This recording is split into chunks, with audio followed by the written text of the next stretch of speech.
Hello বন্ধুরা, cook fast cook tasty চ্যানেলে আপনাদেরকে স্বাগত জানাই। আজকে আমি আপনাদের সামনে বাঁধাকপি ও ময়দা দিয়ে দারুণ একটি মজাদার নাস্তা রেসিপি তৈরি করে দেখাবো। এটা সন্ধ্যার জলখাবার হিসেবে বা নাস্তা হিসেবেও খাওয়া যেতে পারে এবং খেতেও কিন্তু অসাধারণ লাগে। তাহলে চলুন দেখে নেওয়া যাক এই রেসিপিটি আমরা কিভাবে বানাবো। প্রথমেই আমি একটা বাঁধাকপি নিয়েছি। এই বাঁধাকপিটাকে আমি কুচি কুচি করে ভালো করে ধুয়ে নেব। দেখুন, বাঁধাকপিটাকে কুচি কুচি করে নিয়েছি। এবারে আমি এর মধ্যে 1 চামচ লবণ এবং 1 চা চামচ হলুদ গুঁড়ো দিয়ে দিলাম। বাঁধাকপি কুচিতে নুন হলুদ ভালো করে মাখিয়ে নিয়ে কিছুক্ষণ ঢাকা দিয়ে রেখে দেব। এখানে আমি একটা বাটির মধ্যে 1 বাটি ময়দা নিলাম। এর মধ্যে আমি পরিমাণ মতো লবণ, 1 চামচ চিনি এবং 1 চামচ সাদা তেল দিয়ে দিলাম। সবগুলোকে হাত দিয়ে প্রায় 5 মিনিট মতো ভালো করে একটু মাখিয়ে নেব। দেখুন, প্রায় 5 মিনিট মতো ভালো করে মাখিয়ে নিয়েছি। এবারে আমি এর মধ্যে কম কম করে জল দিয়ে ময়দার একটা ডো তৈরি করে নেব। দেখুন, ময়দার ডোটা তৈরি করা হয়ে গেছে। এবারে আমি এর মধ্যে ঢাকা দিয়ে কিছুক্ষণ রেখে দেব।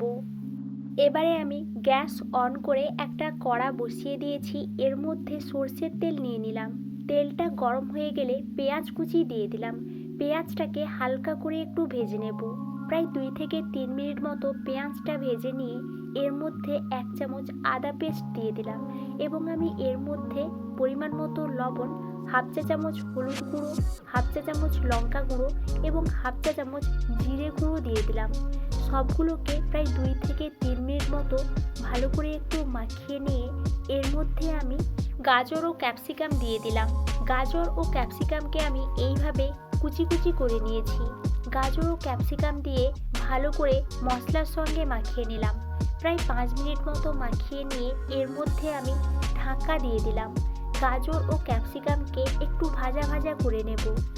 একটু ভাজা ভাজা হয়ে গেলে এর মধ্যে আমি বাঁধাকপি কুচিটা দিয়ে দিলাম। বাঁধাকপি কুচি দিয়ে সবগুলোকে ভালো করে মাখিয়ে নিলাম।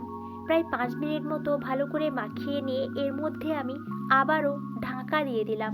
এইভাবে আমি ঢাকা দিয়ে বাঁধাকপিটা সেদ্ধ করে নেব। দেখুন, বাঁধাকপিটা সেদ্ধ হয়ে গেছে। এবারে আমি এর মধ্যে 1 চামচ টমেটো কুচি, কাঁচা লঙ্কা কুচি এবং ধনেপাতা কুচি দিয়ে দিলাম।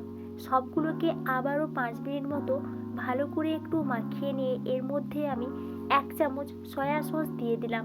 সয়া সসটা দিয়ে প্রায় 2 মিনিট মতো একটু ভালো করে মাখিয়ে নিয়েছি। বাঁধাকপির পুরটা রেডি হয়ে গেছে। এবারে আমি এই বাঁধাকপির পুরটাকে একটা প্লেটের মধ্যে নামিয়ে এনেছি। দেখুন কতটা সুন্দর লাগছে এই বাঁধাকপির পুরটা। এবারে আমি ময়দার ডোটা থেকে ঢাকনা সরিয়ে কয়েকটা লেচি কেটে নিয়েছি। এখান থেকে একটা লেচি নিয়ে লুচির মতো করে বেলে নেব। আপনারা যারা এই চ্যানেলে নতুন তারা এই চ্যানেলটি সাবস্ক্রাইব করে পাশে থাকা অল বেল আইকনটি প্রেস করে রাখবেন। দেখুন, লুচির মতো করে বেলে নিয়েছি। এবারে আমি এর মধ্যে বাঁধাকপির পুরটা দিয়ে দিলাম। বাঁধাকপির পুরটা দিয়ে মুড়ে নাস্তাটা তৈরি করে নেব। দেখুন, আমি এইভাবে ভালো করে মুড়ে নিয়েছি এবং কাঁটা চামচ দিয়ে একটু ডিজাইন করে নিলাম। এইভাবে আমি সবগুলো তৈরি করে নিয়েছি। দেখুন কতটা সুন্দর লাগছে এই তৈরি করা নাস্তাগুলোকে। এবারে আমি গ্যাস অন করে একটা কড়া বসিয়ে দিয়েছি এবং এর মধ্যে সাদা তেল নিয়ে নিয়েছি। তেলটা গরম হয়ে গেলে এর মধ্যে আমি একটা একটা করে তৈরি করা নাস্তাগুলোকে দিয়ে দিলাম এবং উল্টে পাল্টে লাল লাল করে ভালো করে ভেজে নিয়ে একটা প্লেটের মধ্যে নামিয়ে আনলাম। দেখুন কতটা সুন্দর লাগছে এই নাস্তাগুলোকে। আপনারাও এইভাবে খুব সহজেই বাঁধাকপির পুর ভরা এই নাস্তা রেসিপিটি তৈরি করতে পারবেন এবং সস দিয়ে সার্ভ করে দিতে পারেন। ভিডিওটি ভালো লাগলে লাইক, শেয়ার এবং কমেন্ট করতে কিন্তু ভুলবেন না এবং সাবস্ক্রাইব করে পাশে থাকা অল বেল আইকনটি প্রেস করে রাখবেন যাতে আপনাদের কাছে আমার সমস্ত রকমের রেসিপি চলে আসতে পারে। Thank you.